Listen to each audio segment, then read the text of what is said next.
Me too. I'm from a country very far away. I'm from Sweden. So if I yawn, it's because I'm jet lagged. So that's it. Thank you so much for having me here. It's actually really cool to be here. I've been hacking since almost 30 years now. Back in the day when basically we had modems and not fiber connections and stuff like that. And during my time as an ethical hacker, there was something that struck me, something that was a bit strange, I think. And that is that the industry itself, with all the smart people that we have, with all the money and products and everything, how come we haven't fixed the problem with cybersecurity? Why are we still vulnerable against so much stuff out there? I mean, every time I go to a red teaming exercise or sometimes like a pen test, I see the same crap over and over and over again. Why is that? So I took some time to just sit down and think about this. Like, what is the actual problem with cybersecurity today? So this presentation will be basically two parts. It will be a little bit of a philosophical part, explaining my vision of why we're actually vulnerable and why we are so insecure today. The second part, I'll try to demonstrate my theories by hacking my Mac OS computer with some, I wouldn't call it 0 days, and I wouldn't really call it exploits, but it's abusing the system in a way that's extremely efficient. And it's in such a way that everything that I'm going to show, it's actually built-in functionality in Mac OS today, but you can abuse that functionality to cause some really, really, really big damage. So who am I? Well, I'm David. I'm from Sweden. I'm born 1981. I've been hacking for a long time. I've founded a few companies. I've written books. I've just done stuff like that. But my passion is red teaming and exploit development. Today, I have my own companies, but I also work for an Icelandic company called Syndis, doing pen tests, and we have a SOC and incident response and stuff like that. And some of the stuff that I'm going to demonstrate today is part of this. And this is a Swedish television show that me and those other 3 hackers, we hacked into Swedish companies live on TV. Not to pull down their pants and say that their security sucked, but to actually show them the consequences of intrusions. Because we as an industry, we often talk about the new cool vulnerabilities, the new cool things out there. Oh, now there's this race conditioning OpenSSH, and it's all dangerous and all scary. But what is the actual consequences of having a telco being hacked, or a hospital, or governmental institutions? What's the consequences on society when there's big breaches? We talk about password leaks. That's one consequence, but there's other types of consequences. In this TV show, we did a pretty cool hack. We hacked into this governmental institution that handles apartments. So in the local area where we live, we hacked that company. And it sounds kind of cool, as a kid, I was in Sweden at least, when you move away from home, you're put in this queue, this queue, and you have to wait to get an apartment. And of course, the fun stuff was to hack that queue and be number 1 in the system. So, what happened over here? Okay, so we got hacked. So we did that. We hacked the queue. We were number 1 in the line, but that wasn't the fun part. Well, the consequences here is that if you, for example, are a female or a male, but you're running away from domestic violence, you'll be put into a housing that's controlled by the same governmental institution. And maybe you'll be given a different identity. So the perpetrator won't find who you are, where you're located, and so on. That database took us 40 minutes to get access to, with really simple methods, really simple things. And that is the social consequence, or social impact of cybersecurity, that you can do those kind of breaches that actually affects human lives. And that got me thinking again, why is it like that? Why have cybersecurity become such a problem that digital problems affect real lives? And why have we not been better at fixing this problem? Because Where I come from, a lot of people say this: I have nothing to hide. Who wants to hack me? I'm not important. But when you see that, when from a psychology point of view, when you say, I have nothing to hide, no one wants to hack me, I'm not important, you automatically lower the bar and you just don't give a crap. Then it's up for grabs. Then you just basically say, I don't care. Anyone can hack me. And that's a problem, that you don't understand that you are part of this. If you can get hacked, someone can get access to your information, even if that's your password to your Netflix account or your password to your Spotify account or whatever kind of basically not important system, that's part of the digital economy. That's a part of the underground economy that then feeds other types of hackers, and they sell your Netflix account, and they can buy infrastructure that then can do DDoS attacks or any other kind of things. It is part of that ecosystem. And we have to understand that I guess everyone in this room understands it, but I'm talking about everyone else out there who are not a security person, who do not think about privacy, who doesn't think about the digital life that we live in. But I want to explain a little bit about how I see computer security from my experience, from what I've done. And I'll start with myself. This is me. I love computer security. I love encryption, firewalls, coding, exploiting stuff. I love that. I have a really good passion for that. The problem is that when I talk about computer security, in general, my friends, my family, other people who are not in the industry, they don't get it. They have no idea what I'm talking about. They can hear my words, but they don't know what I'm saying. They don't really know what I'm saying. And it feels like every time I try to do something good, I try to tell them, for example, simple thing as do not have the same password everywhere, right? It seems like no one gives a flying crap. They don't care about anything. How do we get the people to actually care about cybersecurity? You know? And I also hear this so many times, that cybersecurity is expensive. Cybersecurity costs a lot of money. No, licenses cost money, hardware costs money, but cybersecurity doesn't really cost that much money. Because for me, it's a psychology problem. It's like the way you think, the way you protect yourself. But we've actually messed up in the industry. Imagine that a bicycle helmet would cost $500.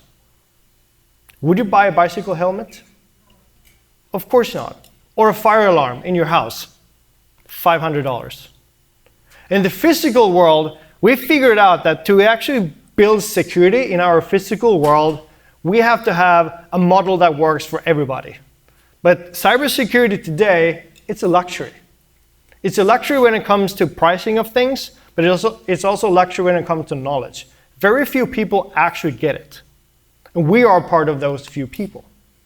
But the rest out there, they don't really get it. And that is a problem. And we as an industry, we've been talking about security in a way that actually doesn't really make sense, because we've been trying to sell security basically in the wrong way. Like here, this is kind of what we do with cybersecurity.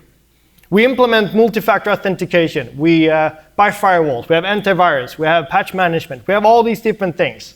But even with all those things, we get hacked. Kind of like here. What's the actual protection here? So you have the lock to the stand. But what does the lock actually secure? The front wheel, not the rest of the device. And that's how we implement security. So if you, for example, think that multi-factor authentication is the best thing on the planet, I would say that you're wrong. It solves a problem, but it doesn't solve the problem. I'll give you one example. So with multi-factor authentication, we figure out the passwords are bad, right? So we have to have another method. Instead of just password, we need another method to log in. So we had another factor for that. But I don't care if you have 10-factor authentication. After you logged in, you have a session token that's stored in the application. If you don't secure that token, then it doesn't really matter. The only thing that you've actually secured is the amount of times you have to log in to be able to access that service. This is the problem that we're experiencing now, that we're giving, I shouldn't say false security, but we're telling people this is good, but we're not telling them how to use that security product or that security service in a way that actually makes sense. Because there's other things that they have to do besides just installing, for example, multi-factor authentication.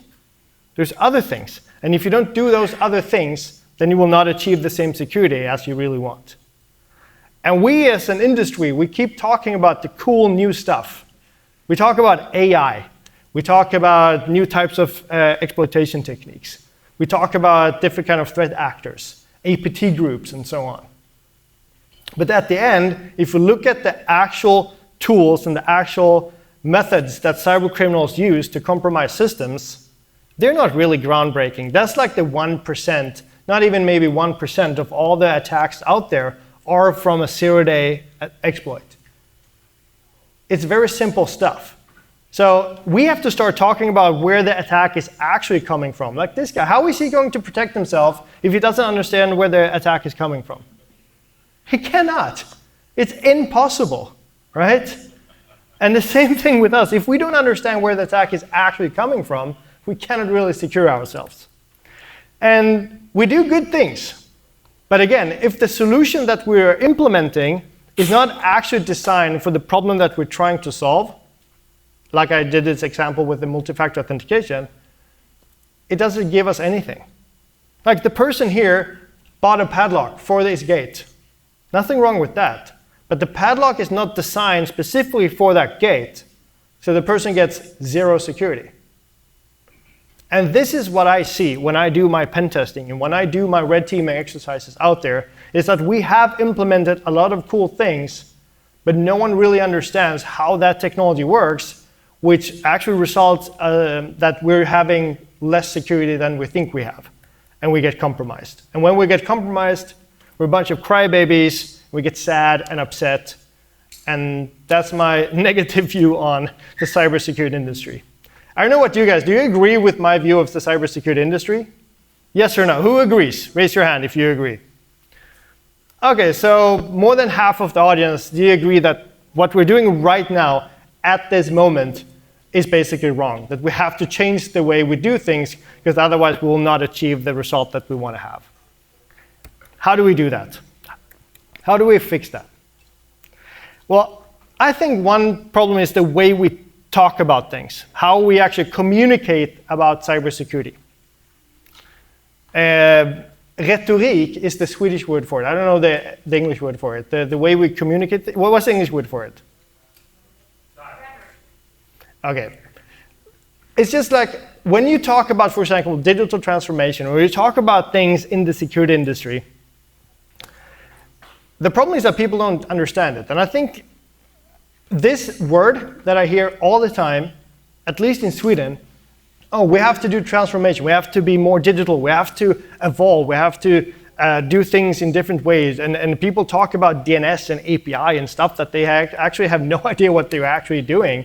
But for me, technology and specifically transformation is not a question about which technology that you should use in a project or in an implementation. For me, digital transformation is something completely different. But in every single discussion that I hear, in every development project or at boards and stuff like that, they talk about, oh, should we use this technology or should we use that technology? But it's never a conversation about change management. Again, with the multi-factor authentication, it could be part of your digital transformation process to add extra security layers inside an organization or to an application or a service. But if you're not teaching the people about change, about how to use that new feature, that new thing, they have no clue. And this is really what got me thinking. Like, I have two kids. My daughter is 15 and my son is 11. They got their first iPhones when they were about 8 years old. Almost like that. And I look at them in the same way as I look at my employees. And that is, when they were 8 and they got their first iPhone, I told them like, oh, now congratulations, you have access to your iPhone. The first thing that they did was play video games or look at YouTube or social media and stuff like that. And I was angry. I was like, that's not a toy. It's not a toy, it's a phone. They have no idea what a phone is. Not really. They don't use the phone that they have to call people. They don't. They use it to text and to do social media and stuff like that. And this is exactly what I'm seeing when I go to organizations.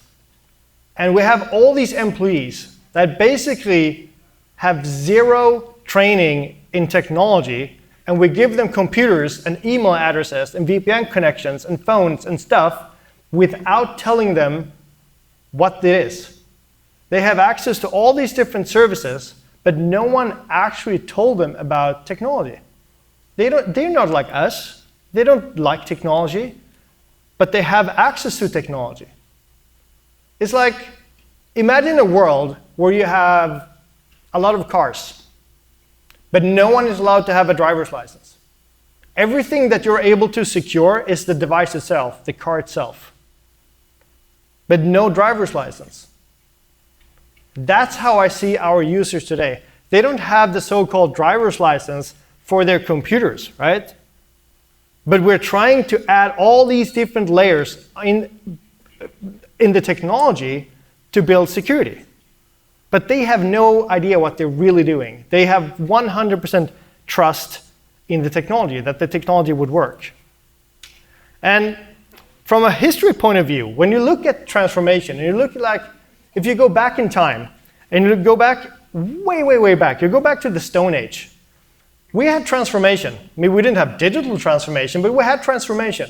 We were innovative, we were creative at the Stone Age. But the Stone Age lasted about 3.4 million years. So we as humans, we had 3.4 million years to adapt to the things that we developed, the things that we created. 3.4 million years. That's a long time. And then if you look at the Bronze Age, that's only 2,000 years. And the Iron Age, 700 years. And the Industrial Age, or the Industrial Revolution, which was actually 3 different revolutions, adding together about 150 years of evolution or transformation. We did a lot of cool things, but what's happening here with every new time era that we're entering is that it's becoming shorter and shorter and shorter, but we're creating and innovating even more technology because we're accumulating the knowledge from the past into each new era.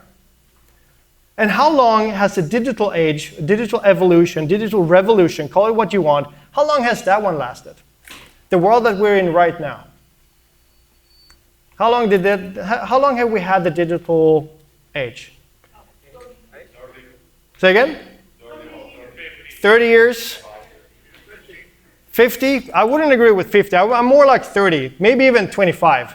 Because I'm not talking about when you had a pocket calculator or you had a Commodore 64 at home. I'm not talking about that time. I'm talking about when we have the world that we live in right now, with emails and services and streaming and that kind of technology. 2000, yeah, but that's about 25 years, right? So that's when the digital age started, 25 years ago. Coming from Sweden, we have a company called Volvo. Maybe you heard about it. Volvo did a cool thing a few years ago, many years ago. They basically invented the seatbelt.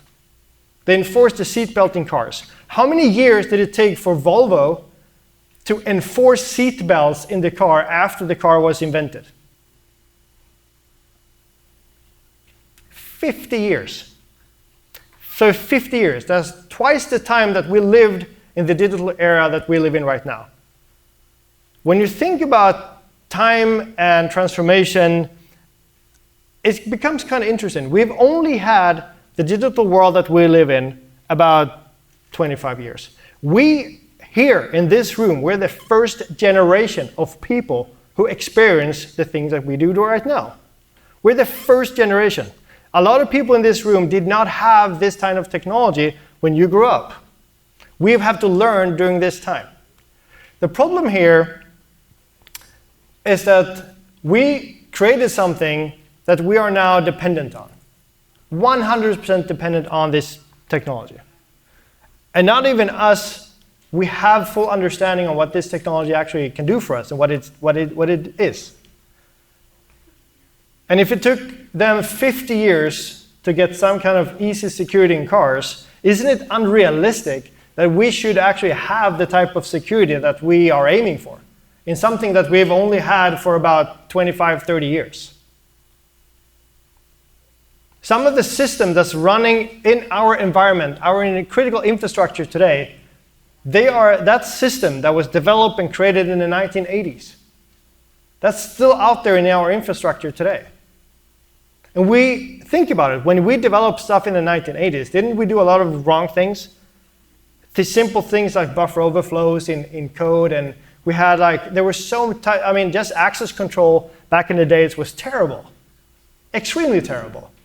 And we have system running that really bad, crappy code out there in our infrastructures that we cannot maintain. We cannot do anything with that because we don't have the knowledge to that. We already moved on to something else. That is, I think, a big problem. And we will look back at our time today. We will look back at us and say, in the year of 2000 and 2024 or whenever, we were so stupid. Our users, they could choose their own passwords.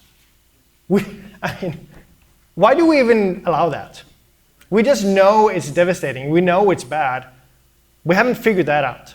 So what I'm trying to say is that we just entered the digital era. And what's fascinating here, I think, is that the digital age that I'm talking about, that's already gone. NVIDIA messed it up. No, but now we have AI.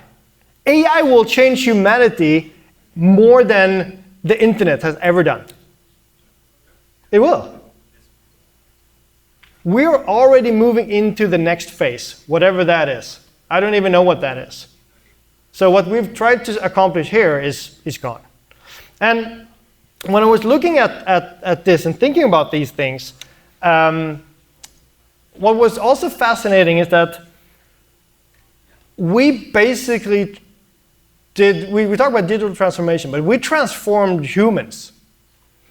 You can take basically any human, I don't know what you call it, any human emotion, feeling, artifact that you define as human, and there will be a digital app or functionality or something for that emotion. Dating, for example. How do you date today? Maybe you'll date at Hope for these next 2 days or 3 days. I don't know. Mostly it's digital apps. It's those kind of dating apps, right? Or I don't know, Facebook, LinkedIn. I don't know how people date these days, but it's digital. Shopping. Do you shop online? I do all the time. All the time. Just shopping online all the time. I'll skip that one. I'll save that one for the last one. I knew that you were like, okay, please talk about that one. No. But communication, the way we communicate. I mean, when I look at my children today, who are 15 and 11 years old, they don't know how to communicate. Not really. They do not know how to actually have eye contact with someone, pick up the phone and order pizza at a pizza place. They have no idea. They want to be able to order something in an app or send a text message. They do not know how that works. And then we have election and critical infrastructure. I'm talking about the social impact, everything. Like if my kids are sick, I have to go to an app on the phone and tell the schools and everything that they're sick. There's no other way. Everything that affects me in my life, there is an app or a website or something. I mean, try to live a life without an email address. Have you tried that? Good luck. But this is the world that we live in. And then the way we work. I mean, COVID-19 really took, accelerated that development of working from home and so on. People in Sweden, at least, they don't work at offices, really. It's very common that you spend at least half of your time at home, working or remote or wherever we are. I don't know where people are. It's not the way we consume knowledge is also weird. My kids, they don't even know how to read. No, they don't. They know words, they know letters, but they don't know how to read a book. They consume knowledge through TikTok and YouTube and stuff like that. That's how they learn. Of course they know how to read. They know how to read. But not really. If I give them a book or I give them a paper with instructions, they have difficulties understanding that stuff that's written in text. And I'm not saying this is right or wrong. I'm just saying this is how I see it. This is my perspective on things. And I remember a time when I was a kid and my parents had guests over. We were sitting at the dining table talking about whatever kind of nonsense, right? And I can hear the adults having a conversation, an argument about, I don't know, how far is it from Copenhagen to Stockholm? I don't know, whatever kind of stupid argument they were having. And no one knew the answer because no one could Google that stuff. No one knew. And they just kept, it was just like, we didn't know who would win because you couldn't pick up the phone and just Google that stuff and have an answer within a few seconds. So then, the next time they showed up, 6 months later, then someone actually looked it up. I don't know how, through some book or whatever. Then you would find out how far it was from Copenhagen to Stockholm or whatever kind of stupid thing they were arguing about, That's not how we do it today. Think about yourself. How many times do you pick up your phone and just Google something when talking about whatever with a friend or a colleague or a family member? Quite often, right? We do it all the time. So we are very dependent on these technology. And again, my daughter is 15. The sexual stuff. This is also weird. Growing up, at least in Sweden, I don't know how it is in America, and sorry if I offend some people talking about this right now, but growing up as, being a teenager in Sweden, you were so full of hormones, you couldn't really stand still. Everything that you was thinking about is some kind of nudity or girls or whatever thing that you're into, right? But you were just full of stuff, just, everything that you thought about, like you collected, you summoned your friends, like after school, like, dudes, let's find it. And in Sweden, there's something called forest porn.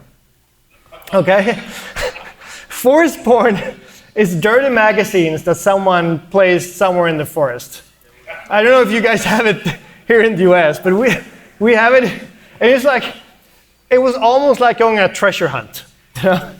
You collected your friends and you were like, oh, and those magazines, they've been outside in snow, in rain, in wind for years. And once you found them, you had no idea what you were actually looking at. No idea.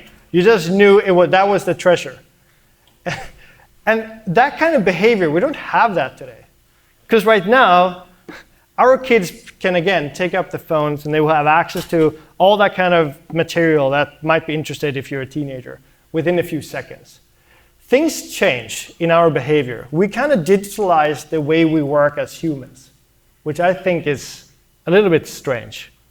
And then at the end of the day, we come home, we're depressed because our life sucks, and then we install an app on the phone to talk to a digital shrink. I don't know if this is a world I want to live in, but when I think about that, and I try to apply that, on companies and organizations, I feel it's about the same thing, right? We have really no clue on what we're doing. And we've basically eliminated something that's really important for us as humans, which is trust.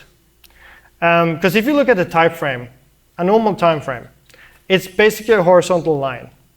But for the first time in history, this is my personal opinion, we've created a pyramid timeline. It's not horizontal anymore, it's a pyramid. And that's because in the 1950s, when we did get these pocket calculators and we had all these transistor radios and all that stuff that we started to develop things, it was really good. The digital transformation, the digital history that we have is amazing because we were able to save lives. We were able to share information between borders, between countries. We were able to share news from whatever country to a different country. You could share your medical records. You could share all these different things. We started to enable people to buy things. We enabled people to communicate with each other and so on. But if I ask you today, do you trust the internet? Do you trust it? Do you think it's a good thing? Do you have faith in the internet, in that kind of technology that we live in right now? 50-50, yeah? You're doing that and saying 50-50. That means no. You said 50-50. You said no. So, it's broke, but it's finished. Yeah. So we are dependent on something that is basically broken and needs to be fixed. But we're fully dependent. As you said, you might not like it, but you just have to use it. And for me, that's the first time in history that has ever happened, that you are part of something, that you live a life, and you're based on something that you really don't, I don't know if trust is the right word, but it is, you know, we don't really have faith in the internet. Maybe not faith is not, maybe not, that's maybe not the right word either. It's just, it's broken. We have to fix it at least, right? And, you know, when we just identify that the internet is broken, it is crap, what kind of attacks, what kind of things do we actually define as broken, you know? Of course, we can talk about privacy, we can talk about all these different things, and I guarantee you that a lot of speakers will talk about these things as well.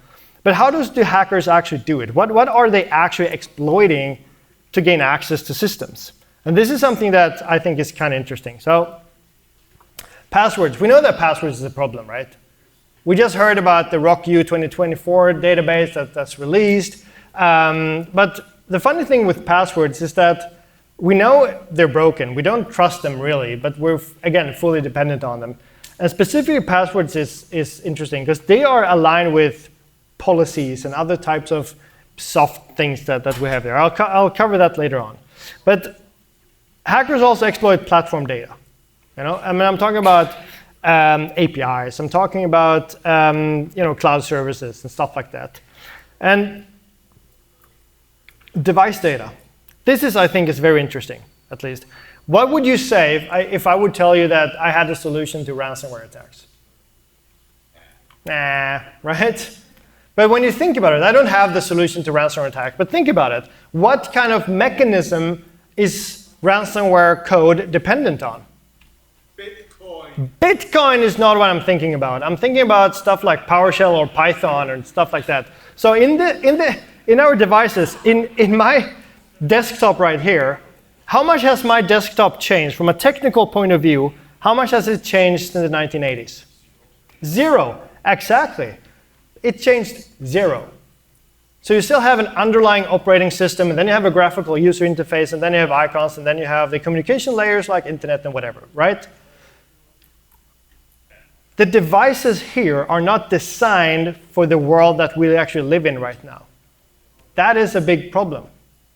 If you didn't have the underlying operating system, which very few people actually need, if you think about everyone else, not the people in this room, think about everyone else that works in an office. How often do you think they open up a terminal and start writing commands in that terminal? Never. Never. Exactly, never. So why do we need that? Why do we even have that? Why do we give that functionality to all the users when they do not need that? How many times have you ever heard about a ransomware attack on an iPhone or an Android phone? Never. Never. Is it different? These are designed for the world that we live in. They are designed as apps, they communicate with APIs and so on. There's no real terminal that we use here, right? Not really. But the computers still have it. And then we also have software exploits, vulnerabilities, but the implementations, I think the implementation is very interesting. Because the way we implement things and the way security is enforced in our organizations are a bit crazy. Basically, all companies out there, they have a security policy. And the easy thing to talk about when it comes to security policies is let's talk about passwords, because I think that's just fun. The typical password policy is that the password should have a capital letter, should have numbers, should have special characters, and it has to be, I don't know, 12 characters long or whatever, right? That's typical. Where do you enforce that policy? Where is that policy actually enforced? In which technology is it enforced in? Most likely the Active Directory or some kind of service. It's the devices itself that's enforcing the technology that we have to live after. But again, if you, for example, take this password. Is this a good password? Yay! No, of course, it's a complete shitty password. But we told our users that you should have a capital letter, you should have numbers, and you should have special characters. What do? They do it exactly in that order. From a pen testing point of view, we know that the capital letter is always the first letter in the password. Then we say you have to create a password, so you base your password on a word, not a phrase, a word. After that word, we tell you to have numbers. We relate to numbers as years. So you either have 4 digits or 2 digits. And after that, for some stupid reason, we always put the exclamation mark at the end. I don't know why. Always. And there are some people that think I'm wild and crazy, so I'll have 2 exclamation marks at the end. Or the number 1 after the exclamation mark. Because we're not teaching the users how to actually live after the policy that we're telling them to do. So when they type this password and the policy is enforced in the technology, we go, sweet, that's a valid password. Because it's according to the policy, it achieves everything that we want to have. The capital letters, the numbers, the special characters, etc. We are so extremely vulnerable out there. Extremely vulnerable. And I think it's actually our responsibility as the security industry to actually deal with this. I don't really have a magic silver bullet for everything, but I want to spend the last minutes to demonstrate some attacks that we used in this TV show that I talked about. And I actually added a few extra. And it includes, for example, bypassing multi-factor authentication or OTPs or stuff like that. It's a pretty cool demo. So I hope everything works because it is live. So if I mess up, it's part of life, you know? Who doesn't like a live demo? So let's go with the terminal here. Can everyone see what's happening here? Yeah, so what I'm also demonstrating here, like there are a few extra tools that I added to this, but it's just because I don't want to use any remote connections for everything. So the tools that I'm using could be installed somewhere else. They don't have to be stored locally on the machine. But this is a default, fully up-to-date Mac OS computer. And the first thing is, when you talk about it, it's like the demo that I'm going to do now is it's a post-exploitation demo. So I don't care how you gain access to the machine. Let's say that you used OMG cables. I don't know how you did it. But you do have a low privilege account on the machine. So the first thing that I want to talk about is cookies. Because we relate to cookies as something that lives inside the browser. But that's not really true. We know that. But we rarely talk about the session tokens that's stored locally in the operating system from normal applications, such as Discord, Slack, Teams, and so on. That's just normal HTTP cookies also stored in clear text without any encryption locally on the machine. So once you've popped the machine, you can just take out those session tokens and use them as you want. And I think that's quite interesting. I mean, when was the last time you actually logged into Microsoft Teams using your username and password? Probably not today or yesterday. No. Because those session tokens, they have a very long lifetime, which I think is interesting. So you logged in once, and then you're just there. You don't authenticate anymore. Well, you authenticate with the token, of course, but they are not encrypted. The browser actually figured this out. So the browser cookies, they're encrypted, but application cookies and application session tokens for applications, they're not encrypted. They live in SQLite databases locally on your machine. You can just take them and do whatever you want to do.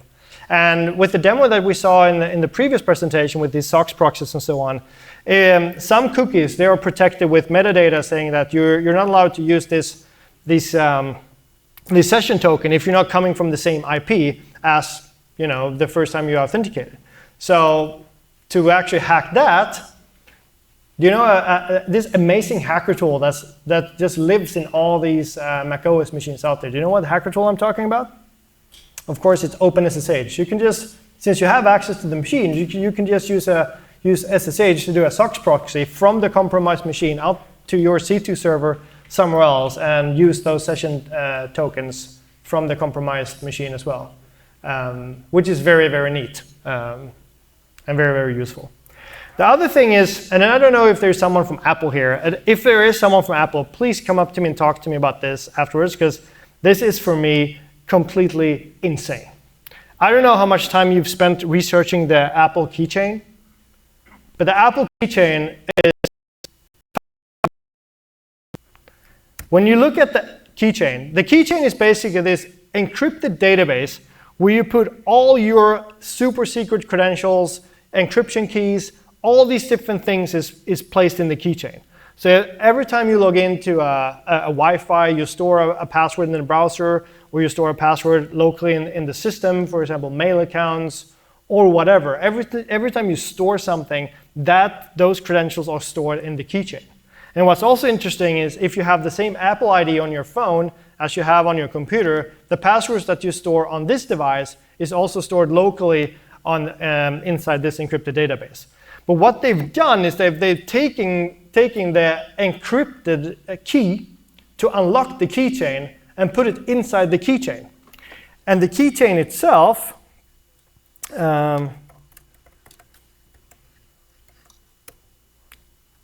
is world readable by anyone. Any process on the system can read the keychain. And inside the keychain, you have the encrypted password to unlock the entire keychain. I don't know why that is, but to put the encryption key to the most secret database that you have on the machine in the same file and make it world readable is stupid. I don't know how to put it in any other way. So basically, what you can do is you can extract every single password in clear text that you stored on the machine by cracking one password.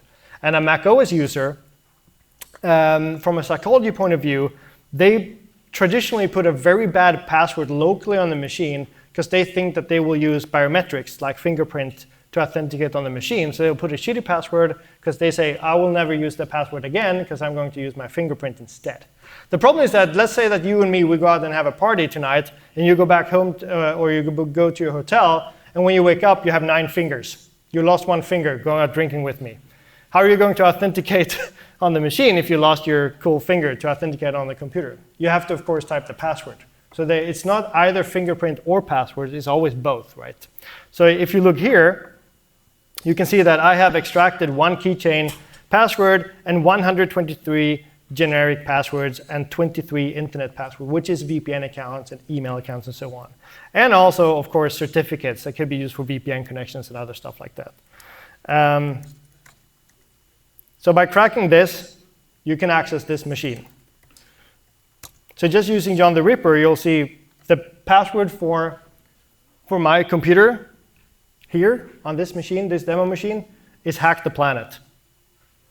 If I use Hack the Planet, I can extract all the other passwords that's on the machine. But it's not that. Imagine that the password is so strong that you cannot crack it. It's impossible to crack. How are you going to trick the user to actually give you a password? Let me modify the code a little bit here, because you don't have something called BankID. BankID is our national electronic ID application. But I changed that to Spotify. Imagine that you're sitting working on the machine, and this happens. Oh, wait, what? It says new.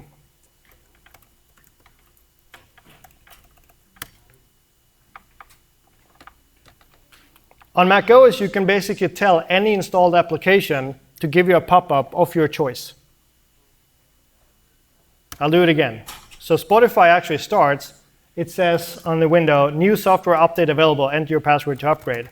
Whatever I type here, the hacker can get. So it's basically it's phishing attack, but it's user-land phishing. Phishing is not just through an email or a link or whatever. It can also be locally on the machine. So if the hacker has access to your machine, they can actually bring up all these pop-ups, all that stuff on the machine. But I want to show something else. And I think this is where it starts getting really, really, really interesting. I'm logging into my machine. So I'm logging into a C2 server that I have somewhere in Sweden, right? How many of you use a password manager for your password? Oh, a lot of people. What about hacking password managers? Let's try that.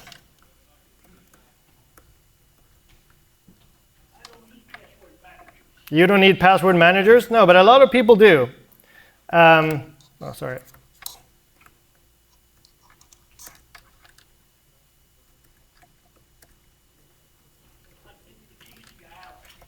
Say again? That's like It's like giving, yeah. Everything is in one place. But a lot of people use it, so I decided to hack it. Here's the problem. Here's the problem. Yeah. People want ease. The problem is the bad people. People just want to pick up the phone, including myself, and access our, our cyber records and not have to go through a whole bunch of hoops to do it. But I think this is, you'll see the demo here, that it's not just password managers. It's a lot of other, yeah, but you'll see this is other cool stuff. So you have the password manager. I'm using Bitwarden right now. It doesn't matter. I'm entering my master password. And I go to demo here. I'll open up the terminal so we can see it here. So basically what you're seeing here is the output on my command and control server somewhere in Sweden. I go here. And when I press copy here, I want to copy this password, I want to paste it somewhere else in some application or something, is now sent directly to the command and control server.